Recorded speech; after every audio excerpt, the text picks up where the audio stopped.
जय हिंद, जय भारत, जय श्री राम। ये विषय हुआ अपने भारत में, प्राचीन भारत में शिक्षक को, आज जो टीचर कहे जाते, इनका उपाधि था, पद था गुरु जी का। तो उस समय में गुरु जी के वेशभूषा, रहन सहन, खान पान,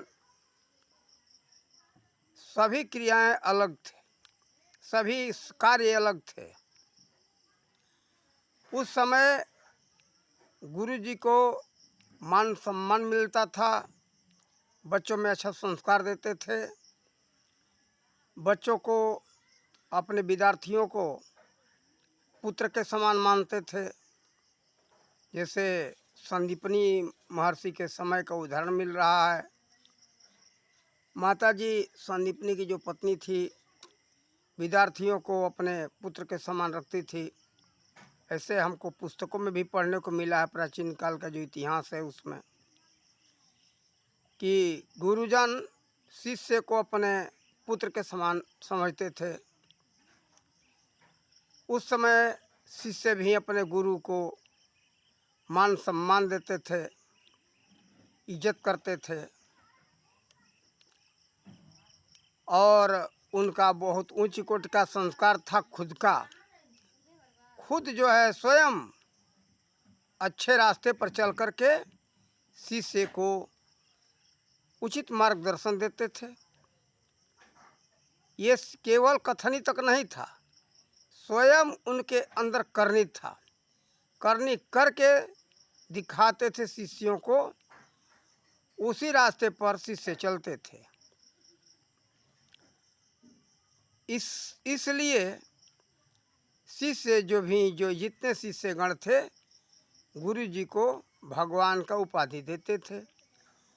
और उनके अंदर आज के गुरुजनों में जो योग्यता है, आज तो गुरुजन कहे नहीं जाते, ये अपना नाम रखवाते, क्या कहते कि हमको टीचर बोलो। टीचर, गुरु शब्द खत्म, गुरु जी गए, है ही नहीं। और मान सम्मान ढूंढते, उतना ही चाहते कि शिष्यों से हमको मान सम्मान उतना ही मिले।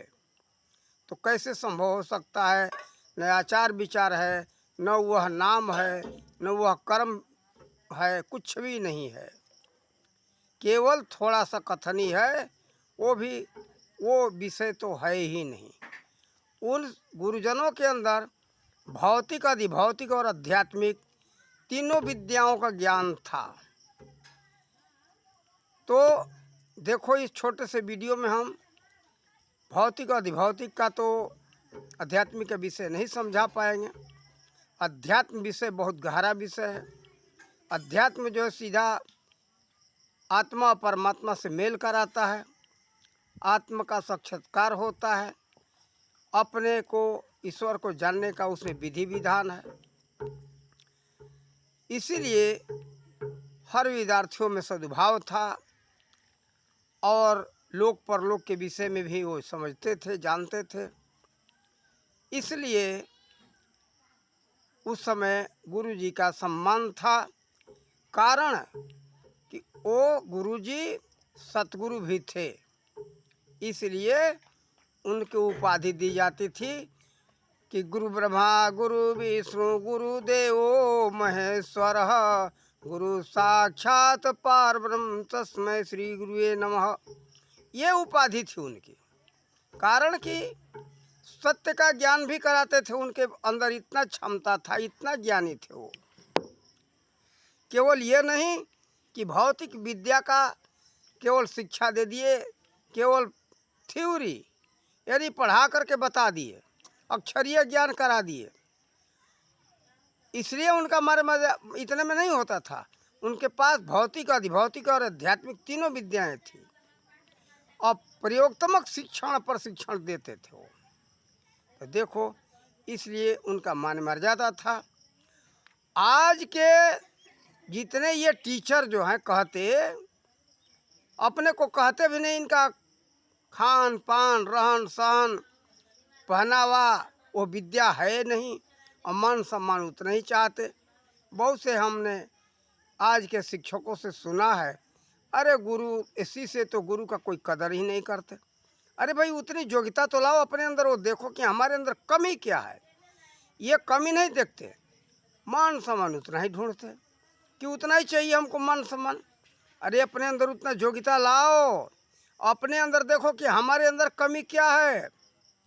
जो देखो जिस वस्तु का जैसा योग्यता होता है वैसा उसका कीमत लगाया जाता है। देखो हीरा को ले लो, हीरा अलग अलग किस्म का होता है, जिस किस्म का होता है उसका उतना ही भाव लगता है, उतना ही कीमत होता है। जो वजन में कम है, घनत्व में कम है, उसका किस्म अच्छा नहीं है तो उसका कीमत कम हो जाएगा।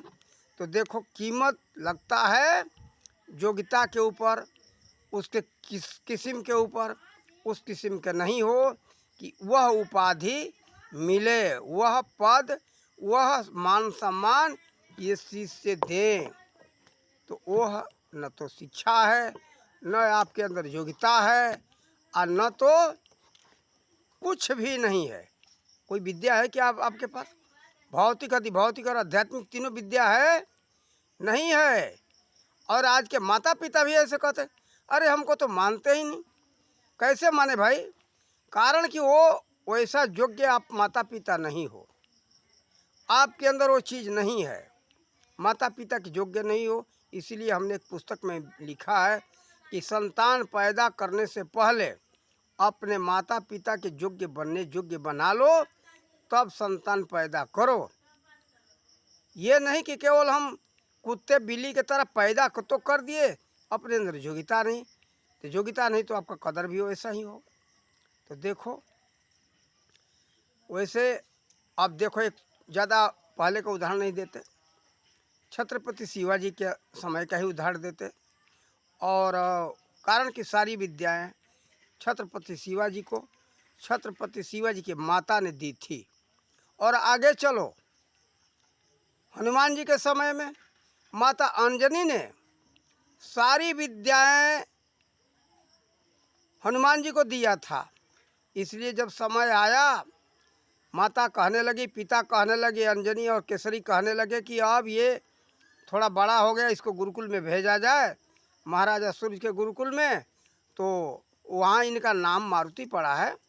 तो क्या कहते कि माता हमको कहीं जाने की क्या ज़रूरत है, कारण कि सारी विद्या तो आपने दे दिया है। इसलिए साबित होता है कि उस समय माताएं सभी विद्याओं में परिपूर्ण हुआ करती थी। ऐसे ही ये बुंदेलखंड में एक छत्रसाल नाम का राजा हुए, छत्रसाल का भी ऐसा ही उदाहरण मिलता है। छत्रसाल की माँ सभी विद्याएं उनको दी थी। देखो उन लोगों को सारी विद्याएं मालूम थी। कई राजाओं का ऐसा पता चलता है कि माता के द्वारा सभी विद्याएं मिली थी।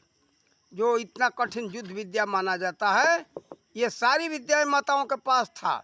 भौतिक, अधिभौतिक और आध्यात्मिक ये तो था ही, सब कुछ राज चलाने का, युद्ध कला का, उस समय सभी माताओं को सब ज्ञान हुआ करता था। आज तो हमारे माता और पिता के अंदर है ही नहीं, और मान सम्मान वही ढूंढते हैं। कि राम जी के समय की बात सुनते तो रघुनाथ जो है कि ये श्री भगवान श्री रामचंद्र जी उठते ही माता पिता का पैर स्पर्श करते थे। तो भाई वैसा उनका कर्तव्य था, उनका विचार था, इसलिए वैसा मान सम्मान मिलता था। तो हम माताओं से और सभी पिताजनों से और गुरुजनों से जो आज मान सम्मान ढूंढते हैं, चाहते हैं कि हमको वैसा ही मान सम्मान मिले, तो अपने अंदर वैसा योग्यता लाओ। आज के कुछ ब्राह्मण भी कहते, अरे अब तो कोई हमारा मान सम्मान करता ही नहीं। अरे भाई मान सम्मान नहीं करता, अपने अंदर तो देखो हमारे अंदर कमी क्या आ गई। जैसा माल रहता है वैसा भाव लगता है बाज़ारों में, जैसा सामान होता है उसका कीमत लगाया जाता है, सब कुछ का। तो देखो अपने अंदर देखो कि हमारे अंदर क्या कमी है, उन कमियों को दूर करो, मान सम्मान तो मिलेगा भाई, कीमत क्यों नहीं लगेगा, उसका तो अधिक से अधिक कीमत लगेगा। अपने अंदर देखो, क्या जो ब्राह्मण हैं ये कहते हैं कि हमको मान सम्मान नहीं मिल रहा है, क्या आपके पास वो ब्रह्म विद्या है क्या? आप अपने अंदर जो हमारे भारत में प्राचीन सभ्यता संस्कृति थी वो है क्या? आज तो हम कुछ ब्राह्मणों को देखते कि बहुरूपिया का कार्य करते, कहीं पूजा पाठ कराना हुआ तो बन गए भारतीय, धोती कुर्ता गमछा पहन लिए और चल दिए पूजा पाठ करवाए, और थैले में रखे रहते कुर्ता पैंट बुशर्ट और टाई। जब पूजा पाठ का कार्य खत्म हुआ जो है कि फिर तुरंत है कुर्ता पैंट, पूजा पाठ का कार्य खत्म होते ही धोती कुर्ता गमछा हटा करके और तिलक वलक हटा दिए। लगता ही नहीं कि ब्राह्मण है। तिलक भी धो धा करके पोछ पाछ करके ख़त्म, कुर्ता पैंट पहन करके बहुत बढ़िया टाई बांध लिए लगते अंग्रेज। तो ये बहुरूपिया का कार्य करते हो। बहुरूपिया का कार्य, कोई बहुरूपिया का कोई कदर करता है क्या? वो हनुमान जी बन जाए, चाहे राम बन जाए, चाहे कृष्ण बन जाए, उसका कदर कोई करेगा? नहीं करेगा। इसलिए बहुरूपिया का कार्य छोड़ो और तब वही इज्जत मिलेगा। अरे ब्रह्म का ज्ञान होना चाहिए, आपका वेशभूषा बराबर वही होना चाहिए, बराबर रखो। वो ब्रह्म विद्या हो तो कौन सी किसकी ताकत है आपको नमस्कार न करे, आपका चरण स्पर्श न करे? चरण स्पर्श लोग करेंगे, दौड़ करके करेंगे, लेकिन अपने अंदर वह योग्यता लाओ, कमियों को दूर करो। हम माता पिता से और गुरुजनों से, जो शिक्षक वर्ग है, वो जो अपना इज्जत सम्मान और कदर चाहते हो तो उन कमियों को दूर करो। अपने अंदर देखो कि हमारे में क्या कमी है, क्यों नहीं कदर हो रहा है, क्यों नहीं मान सम्मान मिल रहा है। अपने अंदर तो जरा उंगली उठा करके तो देखो, अपने तरफ से देखो, देखोगे समझ में आ जाएगा। उन कमियों को दूर करो, फिर मान सम्मान तो जाएगा ही नहीं। मान सम्मान तो आपका है और मिलेगा, इसमें दो राय नहीं है।